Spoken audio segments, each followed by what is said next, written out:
Hello everyone and welcome to my Y&R CBS Daily Update channel.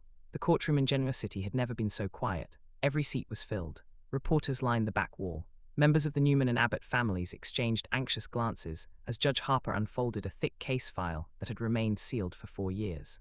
Adam Newman stood at the defense table beside his attorney, his expression unreadable. Sally Spectra sat several rows behind him, twisting her wedding ring nervously as she waited for the hearing to begin. Nobody expected what was about to happen. "Mr. Newman," the judge began, "new evidence has been submitted regarding the disappearance of Eva Larson 4 years ago." A heavy silence settled over the courtroom. Victor Newman leaned toward Nick and whispered, "This case should have stayed buried." Nick frowned. "If new evidence exists, we need to hear it." Across the aisle, Chelsea stared at Adam with concern. She knew how hard he had worked to rebuild his life. One accusation could destroy everything. The prosecutor stood confidently. "Your Honor, investigators have recovered surveillance footage, financial records, and witness statements connecting Adam Newman to Eva Larson's disappearance 4 years ago." Gasps echoed through the courtroom. Sally's heart nearly stopped. She looked at Adam, waiting for him to deny the accusation immediately. Instead, Adam simply lowered his eyes. The silence was enough to make everyone uneasy. 4 years earlier, a violent storm swept across the outskirts of Genoa City. Adam drove through sheets of rain toward an abandoned lakeside cabin after receiving a mysterious phone call. "You have 30 minutes, the distorted voice warned. "Come alone if you ever want to see Eva live." Adam had no idea who Eva Lawson was, but the caller claimed the frightened little girl had become caught in a dangerous family feud. Ignoring the police seemed reckless. Ignoring the call felt impossible. When Adam reached the cabin, he discovered an abandoned SUV, scattered toys, and a terrified little girl hiding beneath an old table. "Are you Eva?" Adam asked gently. She nodded through tears. "My mommy is coming." Adam knelt beside her. "What's your mother's name?" "Sally." Adam froze. Surely it couldn't be. Years earlier, Sally had quietly given birth to a daughter after a brief relationship before tragedy and family pressure forced a painful separation. Believing Ava had died during an overseas medical emergency, Sally spent years burying the grief and trying to move forward. Unknown to her, a criminal network had staged the child's death and sold forged adoption records to cover their tracks. Adam had stumbled into something much larger than he realized. Back in the present, the prosecutor continued. "Evidence proves Adam transporting Ava away from the cabin without notifying authorities." Victor closed his eyes. Nick whispered, "Why didn't he call the police?" Sally could no longer remain seated. "Because there's more to the story." Every head turned. The judge looked toward her. "Mrs. Spectra, please remain seated unless called." "I'm sorry, Your Honor," but Sally couldn't ignore what she remembered. That same night 4 years ago, Adam had arrived at her apartment soaked by rain. He looked terrified. "I found a little girl," he'd whispered. Sally barely listened. She had been overwhelmed by business problems, family conflict, and grief she couldn't explain. When Adam suggested contacting authorities, another anonymous call interrupted them. "If you involve police," the voice warned, "the child dies." Adam made the decision alone. He hid Ava overnight while trying to identify the people chasing her.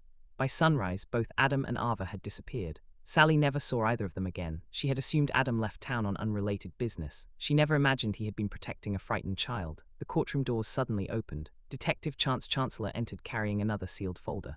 "Your Honor," Chance announced, "we've recovered additional evidence." "What kind of evidence?" the prosecutor frowned.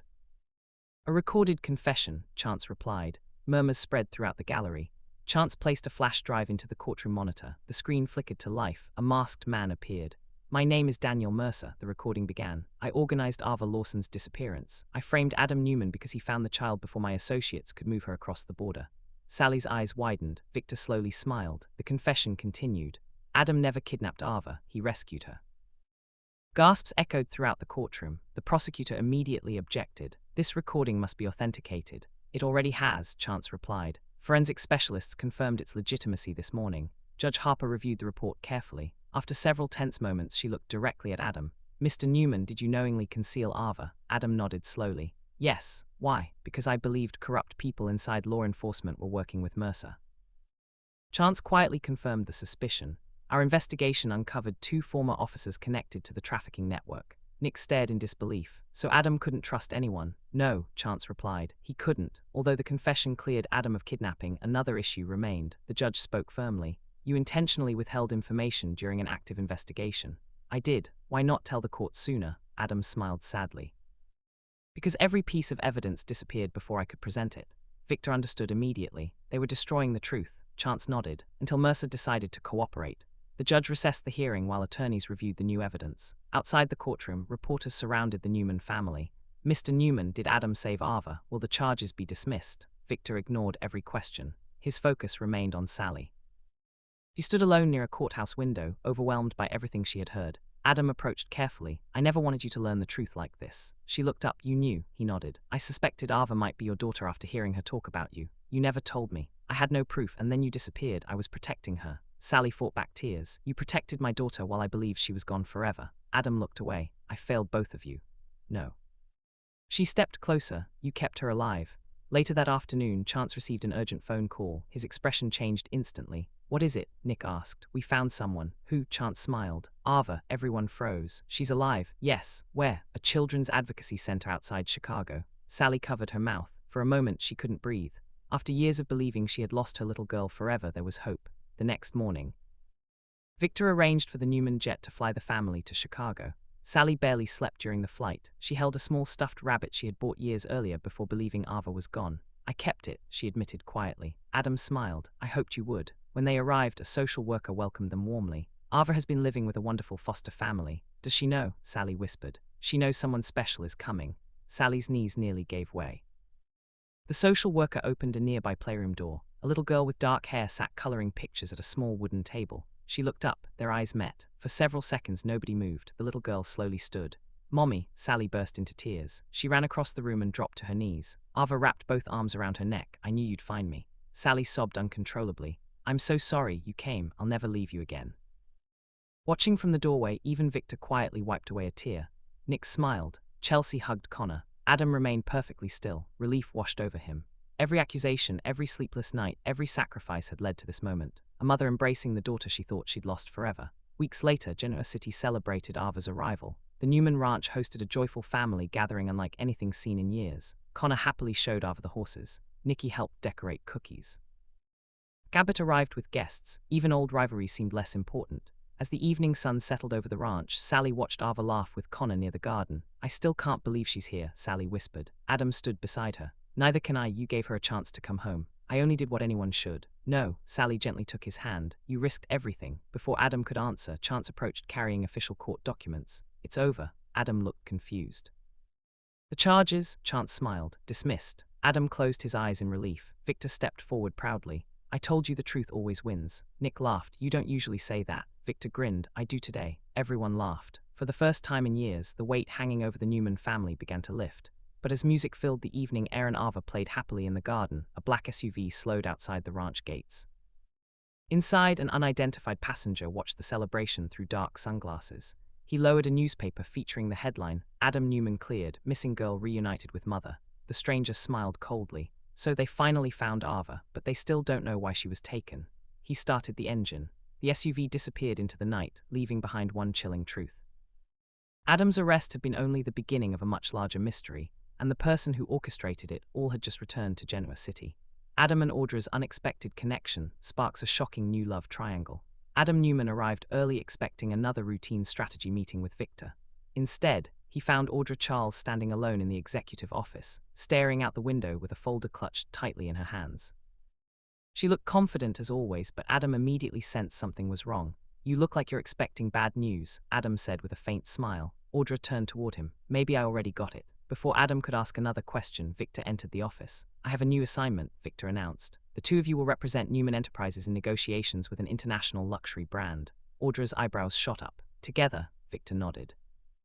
You complement each other's strengths. Adam sees the big picture. Audra understands people.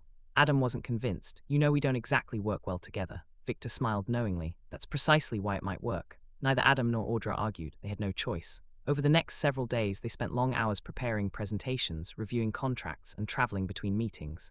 What began as an awkward business partnership slowly turned into something unexpected. They challenged each other's ideas. They laughed over late-night takeout in the conference room. They discovered they shared the same relentless drive to prove themselves, even when the people closest to them doubted them. One evening, after a successful negotiation, Audra suggested stopping by the rooftop lounge overlooking Genoa City. We earned one quiet evening, she said. Adam agreed. For the first time in years, he found himself talking about something other than business. Admitted how difficult it had been to constantly seek Victor's approval. Audra surprised him by confessing that she often felt people underestimated her ambition because they assumed she was always playing a game. Sometimes, she admitted, I wish people believed I could simply care about someone. Adam looked at her thoughtfully. Maybe they will. For a brief moment, neither of them spoke. The city lights reflected across the skyline as an unexpected sense of understanding settled between them. Unfortunately, someone else witnessed the moment. Sally Spectra had arrived at the same rooftop restaurant to meet Chloe for dinner. As she stepped out of the elevator, she saw Adam and Audra laughing together near the terrace. She froze. From where she stood, they looked far closer than business partners. Chloe noticed Sally's expression. What happened? Sally quietly pointed toward the terrace. Chloe looked over. Oh, neither woman interrupted them. Instead, Sally quietly turned around and left before Adam ever realized she had been there. The next morning, Adam texted Sally several times. No response. He called, straight to voicemail. Meanwhile, Audra began noticing whispers throughout Newman Enterprises. Employees smiled whenever she walked past Adam's office. Someone even joked that Victor had created the company's newest power couple. Audra rolled her eyes, but the rumor spread quickly. By lunchtime, Nick overheard the gossip and mentioned it to Victoria. Victoria frowned. Adam and Audra, Nick shrugged. I don't know what's true. Victoria wasn't willing to ignore it. She walked into Victor's office without knocking. Dad, did you intentionally pair Adam and Audra together? Victor looked up calmly. They're talented. You also knew people would talk. Victor smiled slightly. People always talk. Across town, Sally finally agreed to meet Chloe for coffee. You've been avoiding Adam, Chloe observed. I know, so ask him. What if I don't like the answer? Chloe leaned forward. Sally, assumptions ruin more relationships than the truth ever does. Those words stayed with Sally all afternoon. That evening, Adam returned home to find Sally waiting outside his apartment. I'm glad you're here, he said. We need to talk. I agree. For a moment, neither of them spoke. Finally, Sally asked the question that had been haunting her. Are you falling for Audra? Adam looked genuinely surprised. What? I saw you together. You saw one conversation. It didn't look like just business. Adam smiled softly. It was. Sally's heart sank. He quickly continued. It was friendship, the first honest friendship I've had in a long time. Sally remained quiet. I respect Audra, Adam admitted. She's smart, she's ambitious. But Adam stepped closer. When I think about my future, you're still the person I want standing beside me. He gently took Sally's hand. Sally finally smiled. I should have asked instead of assuming. You wouldn't be the first. Before they could embrace, Adam's phone buzzed. His expression changed instantly. It can't be. What is it? Sally asked. Adam showed her the message. It was from Audra. Meet me at Newman Enterprises immediately. Someone has leaked our confidential merger plans. Within minutes, Adam and Sally arrived at the executive boardroom. Victor, Victoria, Nick, and Audra were already there. A confidential presentation had somehow appeared online before negotiations were complete. Victoria crossed her arms. Only 4 people had access. Victor looked around the room carefully. Someone wanted to create distrust. Audra immediately defended Adam. It wasn't him. Nick looked surprised. You're certain? Absolutely. Adam looked at Audra with gratitude. Before anyone could continue, security entered carrying surveillance images from the executive floor. A hooded figure had accessed the conference room after midnight. The person's face remained hidden, but one detail stood out. A distinctive Newman Enterprises executive access badge hung from their jacket. Victor narrowed his eyes. This wasn't an outsider. The room fell silent. Someone inside Newman Enterprises had betrayed the family. As everyone exchanged suspicious glances, Adam realized the growing connection between him and Audra had become the perfect distraction. While the rumors focused on a possible love triangle, the real enemy had quietly begun a far more dangerous game. And whoever had leaked the merger plans was counting on the Newman family to turn against each other before discovering the truth.